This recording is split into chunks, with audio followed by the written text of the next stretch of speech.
168 और 169।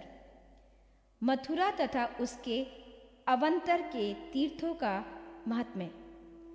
भगवान वराह कहते हैं, वसुंधरे, भगवान शिव इस मथुरापुरी की निरंतर रक्षा करते हैं।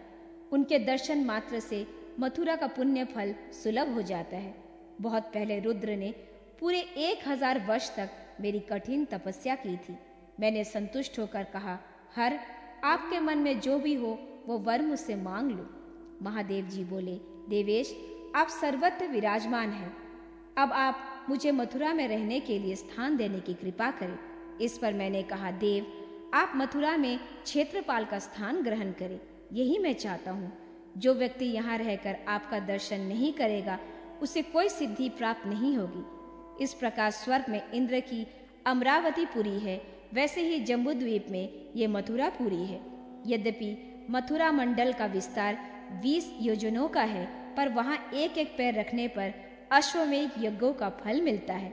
इस क्षेत्र में 60 करोड़ 6000 तीर्थ है। गोवर्धन और अक्रूर क्षेत्र ये 2 करोड़ तीर्थों के समान एवं प्रकंद और भिंडर ये 6 कुरुक्षेत्रों के समान है।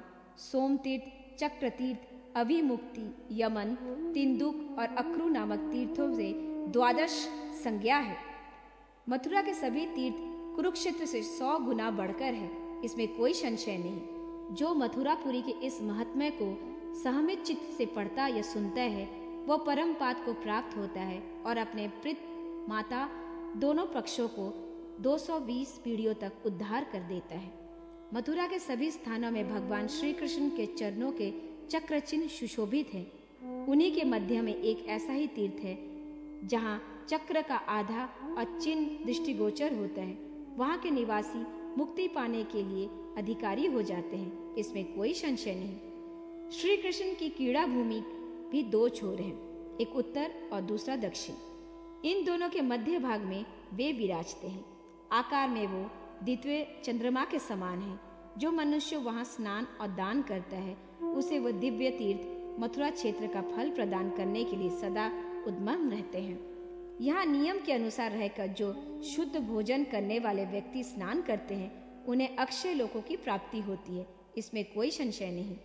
दक्षिण कोटि से आरंभ करके उत्तर कोटि तक यात्रा समाप्त करनी चाहिए। यहाँ योगोपतित परमभूर भूमि पर जो चलते हैं उनके द्वारा अनेक कुलों की रक्षा हो जाती है।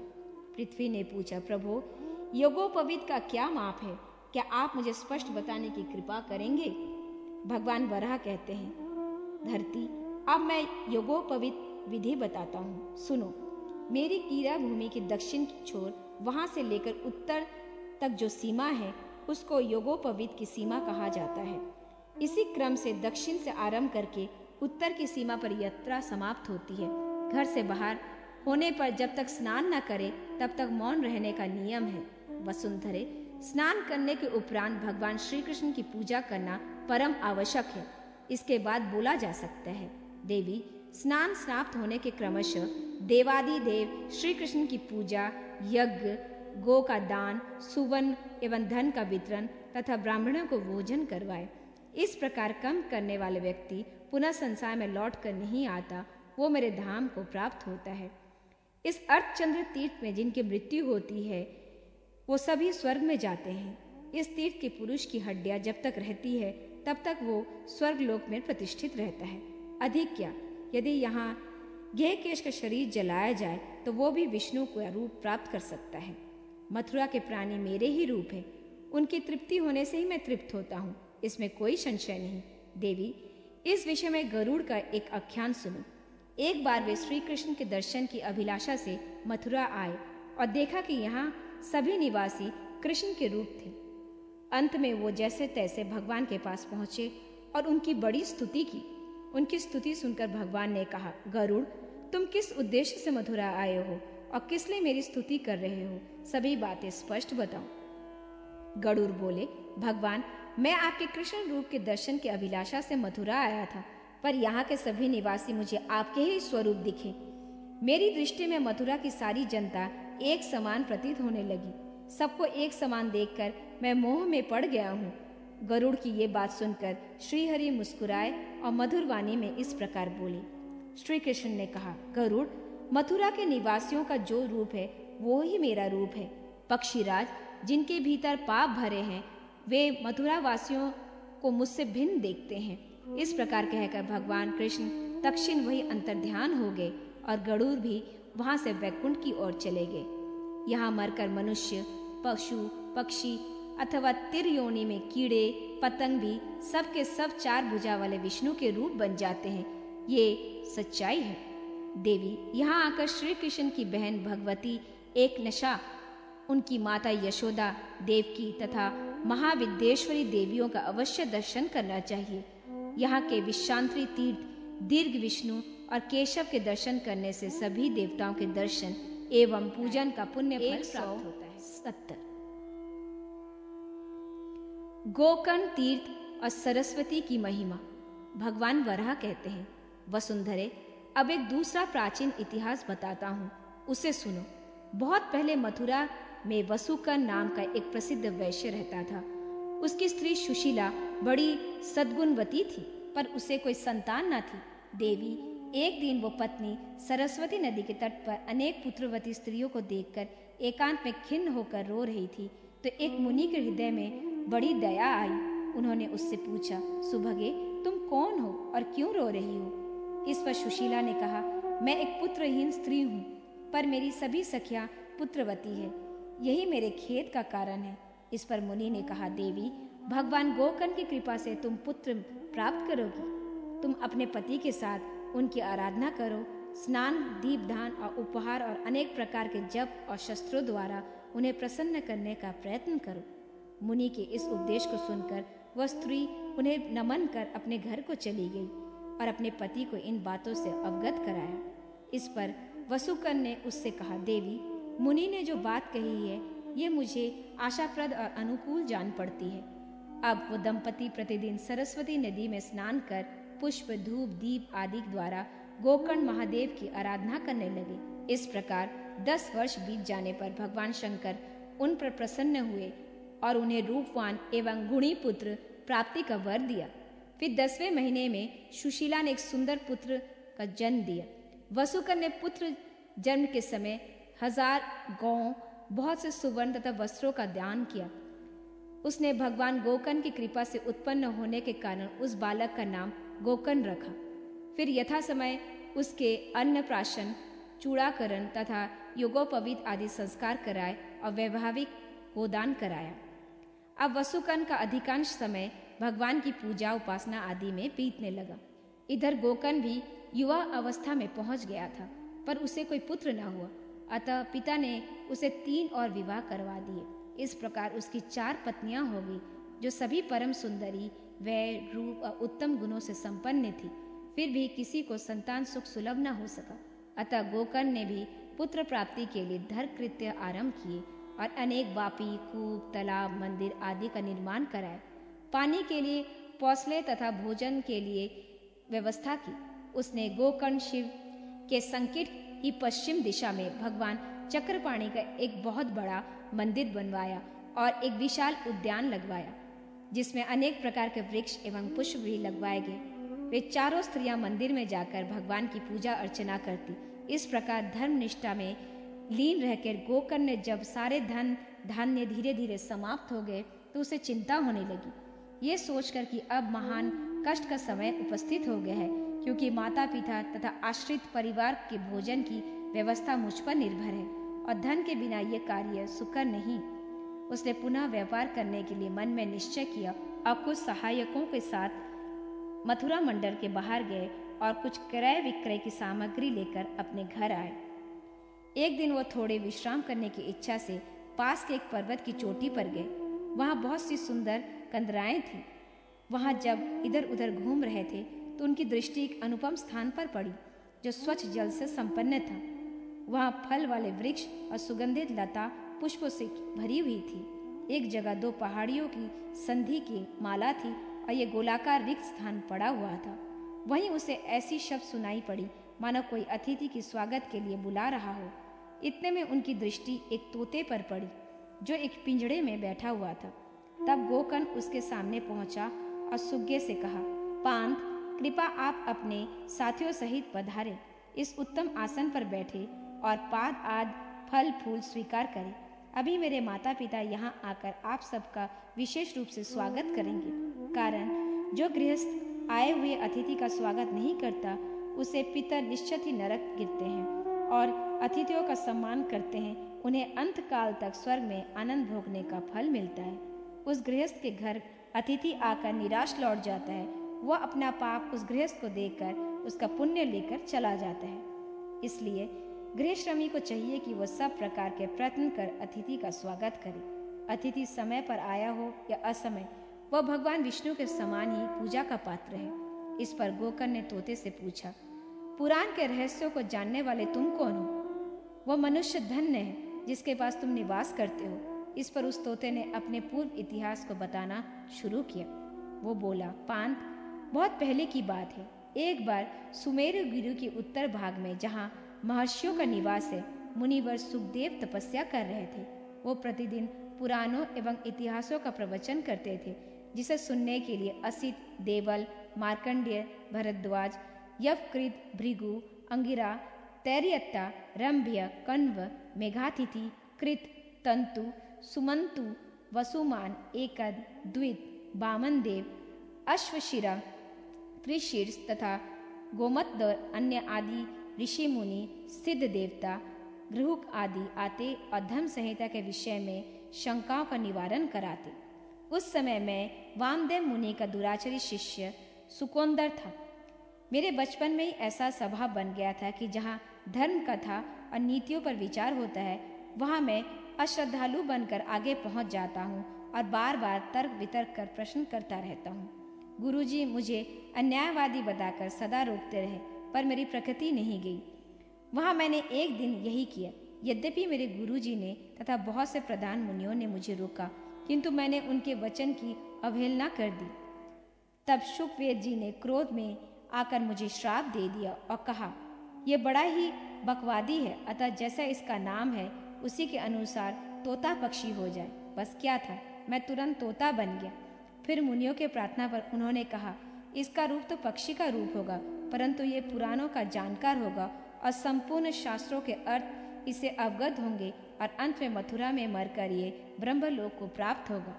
पांत, उसके बाद मैं वहाँ से उड़कर इस हिमालय पर आकर इस गुहा में रहने लगा और सावधानी से सदा मथुरा का नाम जपता रहा।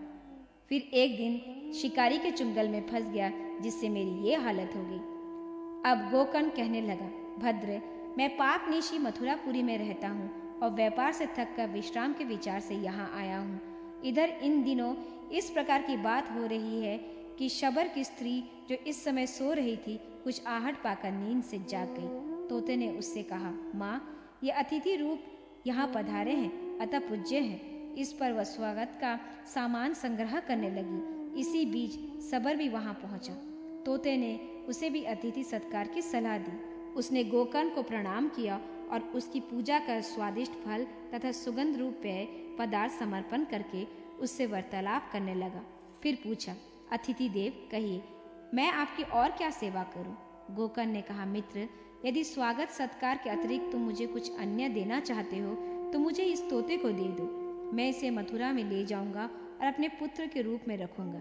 इस पर शबर बोला, क्या इसके बदले हमें तुम यमुना स्नान का फल दे सकते हो? इस तोते ने मुझे बताया है कि कोई नीच योनि में अथवा जम से राक्षसी क्यों ना हो, यदि वो मथुरावास, संगम स्नान और द्वादशी व्रत करता है तो उसे अभिष्ट गति प्राप्त होगी। जो संगम में स्नान तथा भगवान गोकर्णेश्वर का दर्शन करता है वह यमपुरी में नहीं जाता, उसे भगवान श्री हरि की लोक की प्राप्ति होती है। इस पर गोकर्ण ने स्वीकृति दे दी। सुग्गे का मथुरा जाना और वसुकर्ण से वार्तालाप।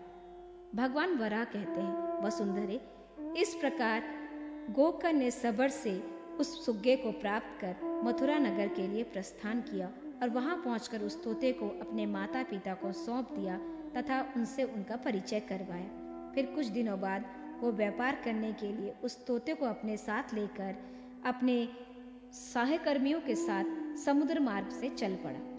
इसी बीच एक दिन प्रतिकूल वायु चलने से समुद्र में सहसा भयंकर तूफान आ गया, जिससे सभी पोत यात्री घबरा गए और गोकर्ण को लक्ष्य कर कहने लगे, कोई निष्कृष्ट एवं पापी व्यक्ति इस जहाज पर चढ़ गया है, जिसके कारण हमारी ये दुर्दशा हुई है एवं हम सभी मारे जा रहे हैं। गोकर्ण ने तोते को सामने दयनीय स्थिति रखी और कहा कि पुत्रहीन व्यक्ति की बड़ी दुर्गति होती है। यहाँ जहाज में जितने लोग हैं उनके बीच मैं ही सबसे बड़ा पापी हूँ। अब क्या करना उचित है, तुम तो जानते हो। तोते ने कहा, पिताजी आप खेद ना करें, मैं अभी एक उपाय करता हूँ। इस प्रकार गोकर्ण को आश्वासन देकर वो तोता उड़ा और ध्रुव की ओर उत्तर दिशा में बढ़ता गया। आगे 1 योजन के ऊंचे पर्वत की एक चोटी पड़ी, जिसे लांघकर वो भगवान विष्णु के सुंदर मंदिर में पहुंचा, जिसके प्रकाश से सब और बड़ी शोभा हो रही थी। उसके भीतर प्रवेश कर उसने कहा, यहाँ ये कौन देवता विराज रहे हैं? मैं उनसे जानना चाहता हूँ कि अपार कठिनाइयों को पार करने वाले पुण्य आत्मा पुरुष की भांति मेरे पति किस घोर समुद्र में कब पार कर पाएंगे। पृथ्वी वह सुग्गा इस चिंता में ही था कि वहां एक देवी आई, जिसके हाथ में एक सुवर्ण पात्र था। उसने विष्णु की पूजा की और नमो नारायण कहकर एक उत्तम आसन पर बैठ गई। अभी पल मात्र ही समय बीता होगा कि फिर वहां वैसी असंख्य रूपवती देवियां आई और सभी नृत्य गान वाद से देवार्चन करने के वापस चली गई। वहां जटायु के वंश के कुछ पक्षी भी थे। उन्होंने उस सुग्गे से पूछा, तुम यहाँ कैसे पहुंचे? क्योंकि अगाध जल से परिपूर्ण समुद्र को पार करना साधारण काम नहीं है। इस पर तोते ने उत्तर दिया, मेरे पिताजी वायु से तेज गति में समुद्र जहाज पर बड़ी कठिनाई का अनुभव कर रहे हैं। उनकी रक्षा के लिए मैं यहाँ आया हूँ। आप लोग कुछ प्रयत्न करें जिससे वो सुखी हो सके। पक्षीगण बोले, जिस मार्ग से हम चले तुम उसका अनुसरण करो। हम पातवन्य से समुद्र में चलकर चोंचों से मकर निक्रादि संहार कर डालेंगे। इससे तुम्हारे साथ तुम्हारे पिता भी समुद्र तर जाएंगे। अब वो तोता उन पंक्षियों के पीछे पीछे चलता हुआ गोकर्ण के पास पहुंचा और उनके प्रयास से गोकर्ण समुद्र से बाहर निकल गया। वहां पहुंचकर वह उसी देव मंदिर के सामने गया जहां कमलों से सुशोभित एक सरोवर था। उसकी सीढ़ियां मणियों और रत्नों से बनी थी। गोकर्ण में उस सरोवर में स्नान कर देवताओं तथा पितरों का तर्पण किया। फिर मंदिर में जाकर भगवान केशव की आराधना कर वह प्रभुत रत्नों द्वारा संपन्न पंच मंदिर में तोते के साथ एक और छिप गया। इतने में वो देवियां जिन्हें पहले उस मंदिर में देवर्चना की थी वहां पुनः आ गई और देव पूजन करने लगी। फिर उसमें से एक प्रधान देवी ने कहा, सखियों, ब्रह्म में निष्ठा रखने वाले गोकर्ण में खाने के लिए दिव्य फल और पीने के लिए उत्तम जल प्रदान करो, जिससे 3 महत्वपूर्ण प्राप्ति बनी और इससे शोक मोह और पाप नष्ट हो जाए। इस पर उन देवियों ने सब कुछ वैसा ही किया जैसे गोकर्ण ने कहा। तुम निश्चिंत एवं निर्भय होकर इस स्वर्ग के समान सुखदेय स्थान पर तब तक निवास करो जब तक तुम्हारा काम सिद्ध न हो जाए। और फिर वो वहां से चली गई। अब गोकर्ण वहां इस प्रकार रहने लगा मानो मथुरापुरी में ही हो। कुछ समय के पश्चात उसका जहाज भी संयोगवश किनारे लग गया। अब इधर जहाज पर के उसके साथी ने ना देखकर परस्पर कहने लगे, ओह, पता नहीं गोकर्ण कहाँ चला गया। वो मर गया, जल में डूब गया, अथवा किसी जीव ने उसे खा लिया। हो सकता है लज्जा के कारण वह समुद्र में डूब गया हो। अब हम लोगों का यहाँ कर्तव्य ये है कि उसके पिता के सामने हम उसे पुत्र रूप में ही रहे। उपार्जित रत्नों में जितना भाग गोकर्ण का हो उसके पिता को हम सौंप देंगे। उधर गोकर्ण का मन बड़ा शोकाकुल था। उसने तोता से माता पिता की हित की बात पूछी। सुग्गे ने कहा, मैं तुच्छ पक्षी आपको वहाँ ले चलूँ, मेरी ये शक्ति से बाहर है। हाँ, मैं आपकी आज्ञा से आकाश मार्ग से मथुरा जाकर तथा आपकी बात उनके पास तथा उनका संदेश आपके पास पहुंचा सकता हूँ। गोकर्ण ने कहा, पुत्र, ठीक है, यही करो। तुम मथुरा जाओ और मेरी अवस्था पिताजी से बता दो और वहां से फिर शीघ्र वापस आ जाओ।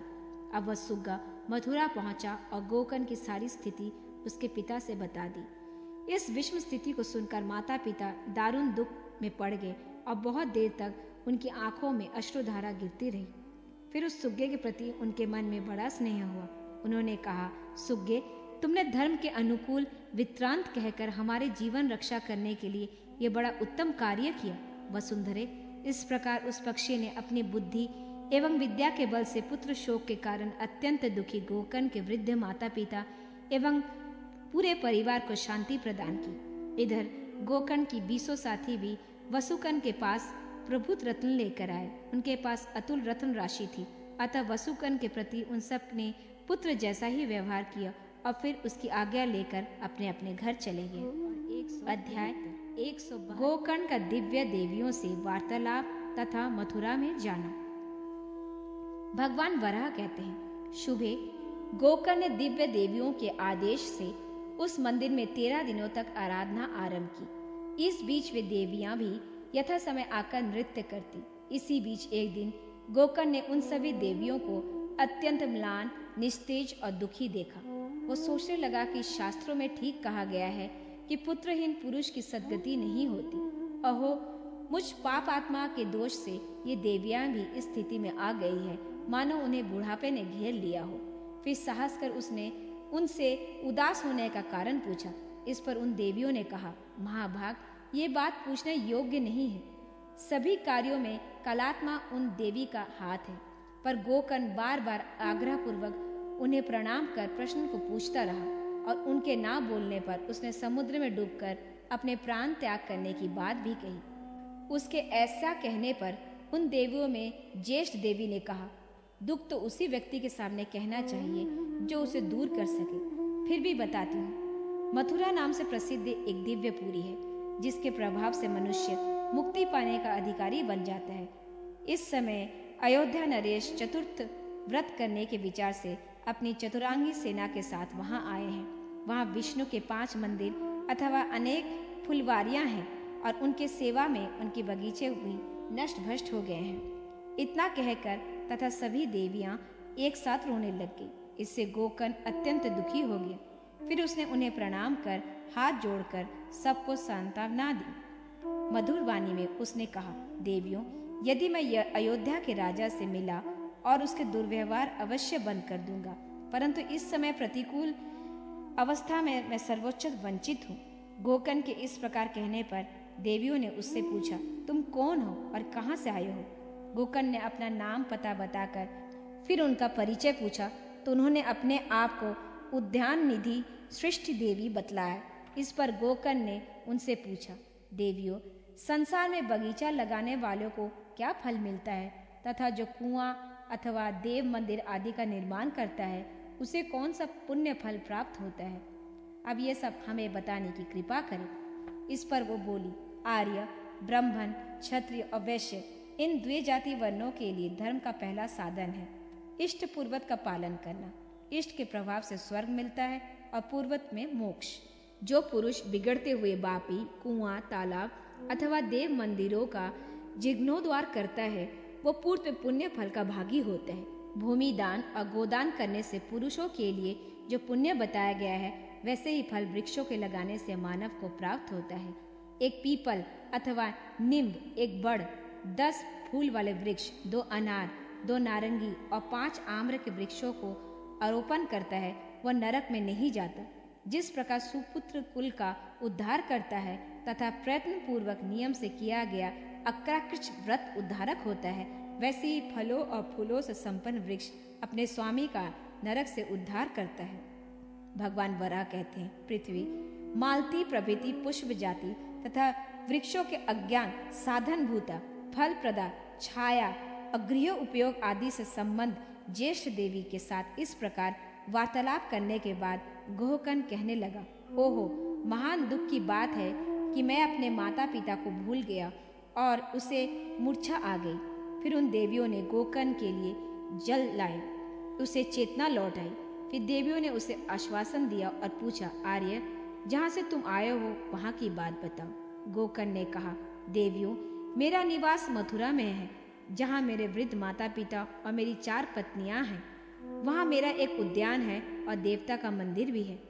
इस पर ज्येष्ठा देवी ने कहा, सुनो, यदि मैं तुम्हें मथुरा जाने की उत्कट अभिलाषा दूं तो मैं तुम्हें आज वहाँ पहुँचा सकती हूँ। इससे हमें भी मथुरापुरी का दर्शन सुलभ हो जाएगा। तुम इस सुंदर विमान पर अभी बैठो और इन दिव्य रत्न, आभूषण तथा फलों को भी साथ ले लो।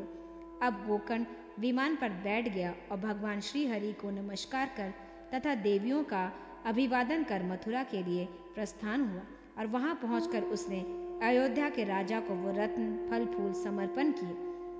वहां गोकर्ण को आया देख राजा के मन में अपार आनंद हुआ।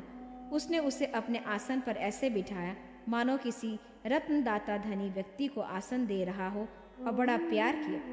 तब गोकर्ण ने राजा से कहा, थोड़ी देर के लिए आप इस स्थान से बाहर चले, अभी एक आश्चर्यमय दृश्य दिखाऊंगा और आपसे कुछ निवेदन भी करूंगा। इसका प्रबंध हो जाने पर वे सभी देवियां भी विमान से वहां आ गई। सभी बात ज्ञात हो जाने पर राजा ने अपनी सेना मथुरा से अयोध्या वापस किया और गोकर्ण को बारंबार धन्यवाद देकर उसकी प्रशंसा कर उसे इच्छा अनुसार वर दिया। देवियों ने गोकर्ण से कहा, तुम्हारा कल्याण हो, यूं कहकर दिव्य लोक में चली गई। अयोध्या नरेश ने गोकर्ण को बहुत से गांव, अमूल्य वस्त्र, हाथी, घोड़े तथा अन्य आपार धन भी दिए। बाग बगीचे लगाना परम धर्म है, इससे आश्चर्य में महान फल की प्राप्ति होती है। ये सुनकर उस नरेश ने अन्य उद्यानों में आरोपण की व्यवस्था कर दी। भगवान वराह कहते हैं, वसुंधरे, गोकर्ण न्याय का फल पालन करते हुए अब मथुरा में निवास करने लगा। उसने घर पहुंचकर अपने माता पिता के चरण कमलों पर सिर झुकाया और प्रणाम किया। उस तोते ने भी गोकर्ण के माता पिता और चारों पत्नियों को अपने वैभव एवं शक्ति के अनुसार सम्मान करके उनकी पूजा की। मथुरा में निवास करने वाली प्रजा को बाग लगाने की प्रेरणा दी। फिर गोकर्ण ने एक यज्ञ आरंभ किया और ब्राह्मणों को उत्तम भोज्य एवं बहुत से दान दिए। तोते को हृदय से लगाकर भली प्रकार उसने देखा और गदगद होकर कहने लगा, यह ऐसा जीव है जिसकी कृपा से मुझे जीवन, सधर्म तथा उत्तम गति की प्राप्ति हुई। गोकर्ण ने मथुरा में एक मंदिर बनवाया जिसका नाम शुकेश्वर मंदिर रखा। उसमें शुकेश्वर के नाम से एक प्रतिमा भी स्थापित की और एक अन्न वितरण करने की संस्था भी खोल दी। उसमें 200 ब्राह्मणों को भोजन के लिए प्रतिदिन अन्न बंटने लगा। गोकर्ण ने इस संस्था का नाम शुक शस्त्र रखा। उस स्थान पर किसी मृत्यु होती तो वो मुक्त हो जाता। अंत में वह सुग्गा भी विचित्र विमान पर चढ़कर स्वर्गलोक में चला गया। जिस सबर की कृपा से गोकर्ण को वो तोता प्राप्त हुआ था, उसका उद्धार होने के लिए गोकर्ण ने त्रिवेणी स्नान का फल अर्पण किया। अंत में वह शबर अपनी पत्नी सहित स्वर्ग गया। शुकदोर के साथ वह सभी दिव्य विमान पर विराजमान होकर स्वर्ग गए। वसुंधरे, इस प्रकार मैंने तुमसे मथुरा के सरस्वती संगम में स्नान का, गोकर्णेश्वर में शिव के दर्शन का, गोकर्ण की अश्वनी संतान तथा उसके सुख सुभोग भोग मुक्ति लाभ का वर्णन कर दिया। ब्राह्मण प्रेत संवाद, संगम महिमा तथा वामन पूजा की विधि। भगवान वराह कहते हैं, वसुंधरे, त्रिवेणी संगम से संबंधित एक दूसरा प्रसंग सुनो। पूर्व समय में यही महानाम वन से उत्पन्न व्रत का पालन करने वाले महानाम संज्ञ योगाभसी ब्राह्मण भी रहता था। एक बार तीर्थ यात्रा के विचार से उसने मथुरा की यात्रा की। मार्ग में उसे 5 विकराल प्रेत मिले। उसने ब्राह्मण से पूछा, अत्यंत भयंकर रूप वाले आप लोग कौन हैं? आप लोगों का ऐसा विवस्त रूप किस कर्म से हुआ है? अब प्रथम प्रेत बोला, हम लोग प्रेत हैं और हमारा नाम क्रमशः पूर्यशित, सुचिमुख, शीघ्र, रोधक और लेखक है। इनमें से मैं तो स्वयं स्वादिष्ट भोजन करता हूँ और बासी अन्न ब्राह्मण को दिया करता हूँ तथा इसी कारण मेरा नाम पूर्यशित पड़ा है। अब दूसरे के पास अन्न पाने की इच्छा से जो ब्राह्मण आते हैं उनको ये मार डालता था, अतः वह सूचिमुख है। इस तीसरे के पास देने की शक्ति है, किंतु जब कोई ब्राह्मण इससे याचना करने आता तो यह उन्हें अत्यंत ही चला जाता, अतः लोक से शीघ्र कहलाया। चौथा, मांगने से डरने से ही अकेले सदा उद्विग्न होकर घर में ही बैठा रहता था, अतः इसे रोधक कहा जाता है। जो ब्राह्मण की याचना करने पर मौन होकर सदा बैठ जाता है और पृथ्वी पर रेखा खींचने लगता है, वह सभी से अधिक पापी है। उसका अणुगुण नाम लेखक पड़ा है। अभिमान करने से लेखक तथा नीचे मुख करने से रोधक, यही दशा हुई। शीघ्र का कष्ट भोगता है, सूची मुख इस समय उपवास करता है। उसकी गर्दन छोटी, ओठ लंबे और पेट बहुत बड़ा है। पाप से ही हमारी स्थिति है। विप्र, यदि तुम्हें हमारी इस स्थिति की अतिरिक्त अन्य कुछ सुनने की इच्छा हो तो पूछो, क्या पूछना चाहते हो? ब्राह्मण ने कहा, प्रेतो, पृथ्वी के सभी प्राणियों का जीवन आहार पर ही निर्भर है, अतः मैं जानना चाहूंगा कि तुम लोगों के आहार क्या हैं। प्रेत बोले, दयालु ब्राह्मण, हमारे जो आहार हैं उन्हें बताता हूँ, सुनो। वे आहार ऐसे हैं जिन्हें सुनकर तुम्हें अत्यंत घृणा होगी। जिन घरों में सफाई नहीं होती, स्त्रियां जहां कहीं भी थूक खाकर रख देती है, मल मूत्र यंत्र तंत्र पड़ा रहता है, उन घरों में हम निवास एवं भोजन करते हैं। जहाँ पंचबली नहीं होती, मंत्र नहीं पढ़े जाते, दान धर्म नहीं होता, गुरुजनों की पूजा नहीं होती, भांड इधर उधर बिखरे रहते हैं, जहाँ कहीं भी झूठा अन्न पड़ा रहता है, प्रतिदिन परस्पर लड़ाई ठनी रहती है, ऐसे घरों में ही हम प्रेत भोजन प्राप्त करते हैं। विप्रवर, तुम तपस्या के महान धनी पुरुष हो। हम तुमसे पूछना चाहते हैं, मनुष्य को ऐसा कौन सा काम करना चाहिए जिससे उसे प्रेत न होना पड़े? तुम उसे हमें बताने की कृपा करो। ब्राह्मण बोला, एक रात्र, त्रिरात्र, चंद्रयान, कृच, अतिकृच आदि व्रत करने से पवित्र हुए मनुष्य को प्रेत की योनि नहीं मिलती। जो श्रद्धा पूर्वक मिष्टान्न एवं जल दान करता है, जो सन्यासी का सम्मान करता है, वो प्रेत नहीं होता। 5, 3 अथवा 1 वृक्ष को भी जो नित्य जल से पोसता है तथा जो संपूर्ण प्राणियों पर दया करता है, वो प्रेत नहीं होता। देवता, अतिथि, गुरु एवं पितरों की नित्य पूजा करने वाला व्यक्ति भी प्रेत नहीं होता। क्रोध पर विजय रखने वाला, परम उदार, सदा संतुष्ट, आसक्ति शून्य, क्षमाशील और दानी व्यक्ति प्रेत नहीं हो सकता। जो व्यक्ति शुक्ल तथा कृष्ण पक्ष की एकादशी का व्रत करता हो तथा सप्तमी एवं चतुर्दशी तिथियों को उपास करता हो, वो भी प्रेत नहीं होता। गौ, ब्राह्मण, तीर्थ, पर्वत, नदियों तथा देवताओं को जो नित्य नमस्कार करता है, उसे प्रेत की योनि नहीं मिलती। पर जो मनुष्य सदा पाखंड करता है, मदिरा पीता है और चरित्रहीन तथा मांसाहारी है, उसे प्रेत होना पड़ता है। जो व्यक्ति दूसरे का धन हड़प लेता है तथा धन लेकर कन्या बेचता है, वो प्रेत होता है। जो अपने निर्दोष माता पिता, भाई बहन, स्त्री अथवा पुत्र का परित्याग कर देता है, वो भी प्रेत होता है। इसी प्रकार गो, ब्राह्मण, हत्यारे, कृत्रिम तथा भूमि और कन्या प्रहारी पापी व्यक्ति भी प्रेत होते हैं। प्रेतों ने पूछा, जो मूर्खतावश सदा अधर्म तथा विरुद्ध कर्म करते हैं, ऐसे पापी व्यक्तियों को प्रेत मुक्ति से क्या उपाय है? आप हमें बतलाने की कृपा करें। ब्राह्मण ने कहा, महाभगो, बहुत पहले राजा मानधाता ने इसी प्रकार प्रश्न किया था, तो वशिष्ठ जी ने उसका ये उपदेश दिया था। ये पुण्यमय प्रसंग प्रेतों को मुक्त कर उन्हें उत्तम गति प्रदान करता है। भाद्रपद मास के शुक्ल पक्ष में श्रावण नक्षत्र से युक्त द्वादशी में किए गए दान, हवन और स्नान, ये सभी लाख गुना फल प्रदान करते हैं। उस दिन सरस्वती संगम में स्नान कर भगवान वामन की पूजा कर विधि पूर्वक कमंडलू का दान करे। इस वामन द्वादशी के व्रत से मनुष्य प्रेत नहीं होता और स्वर्ग में निवास करता है।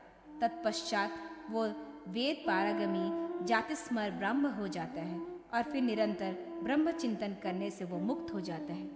उस दिन भगवान ने पूजन की विधि है, उनके लिए वो आह्वान करते हुए, श्रीपति, आप अपने अंश से ये सब जगह विराजमान रहते हैं, आप मुझ पर कृपा करके यहाँ पधारिए और इस स्थान को सुशोभित कीजिए। फिर आप श्रवण नक्षत्र के दूसरे रूप के साक्षात भगवान हैं और आज द्वादशी को आकाश में सुशोभित है। अपनी अभिलाषा सिद्धि के लिए मैं आपको नमस्कार करता हूँ। ऐसा कहकर श्रवण नक्षत्र की ये पूजा वेदना करें। फिर केशव अपनी नाभि से कमल निकालें और ये विश्व आप पर अविलंबित है, आपको मेरा प्रणाम है, ये कहकर भगवान वामन को स्नान कराएं। नारायण, आप निरंतर रूप से सर्वत्र विराजते हैं। जगधोने, आप सर्वव्यापी, सर्वमय एवं अच्युत हैं, आपको नमस्कार, यह कहकर चंदन से उनकी पूजा करें। केशव, श्रवण नक्षत्र और द्वादशी तिथि के युक्त इस पुण्यमय अवसर पर मेरी पूजा स्वीकार करने की कृपा कीजिए, ये कहकर पुष्प चढ़ाए। शंख, चक्र एवं गदा धारण करने वाले भगवान, आप देवताओं के भी आराध्य हैं, ये धूप सेवा में समर्पित है, ये कहकर धूप दे। दीपक समर्पण करने के लिए कहे। अच्युत, अनंत, गोविंद तथा वासुदेव आदि नामों से अलंकृत करने वाले प्रभु, आपके लिए नमस्कार है। आपकी कृपा से इस तेज द्वारा ये विस्मित अखिल विश्व नष्ट न होकर सदा प्रकाश प्राप्त करता रहे। नैवेद्य अर्पण करते हुए कहे, भक्तों की याचना पूर्ण करने वाले भगवान, आप तेज का रूप धारण करके सर्वत्र व्याप्त हैं। आपके लिए नमस्कार है।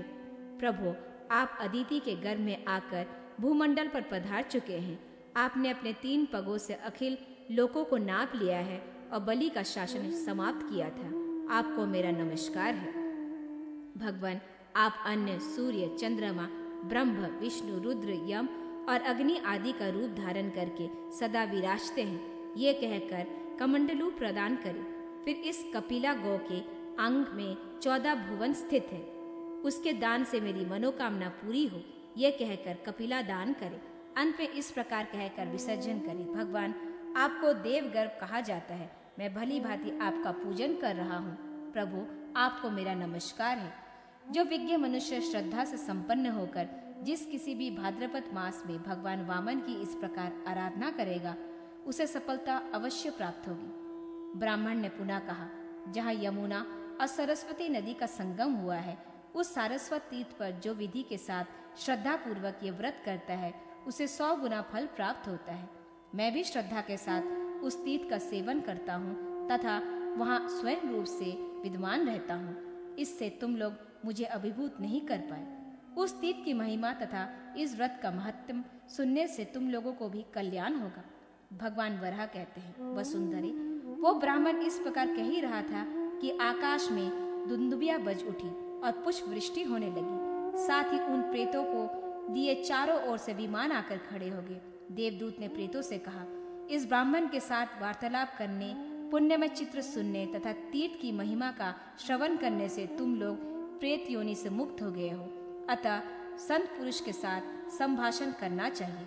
इस प्रकार देव तीर्थ में अभिषेक करने तथा सरस्वती संगम में पुण्य स्नान तथा दुरात्मा प्रेतों से अक्षय स्वर्ग प्राप्त हो गया।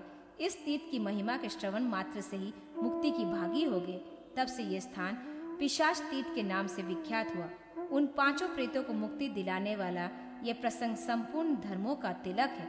जो परम भक्त के साथ ये तर्कपूर्वक चित्र को पढ़ता है अथवा सुनता है, इस पर श्रद्धा करता है, वो भी प्रेत नहीं होता। अध्याय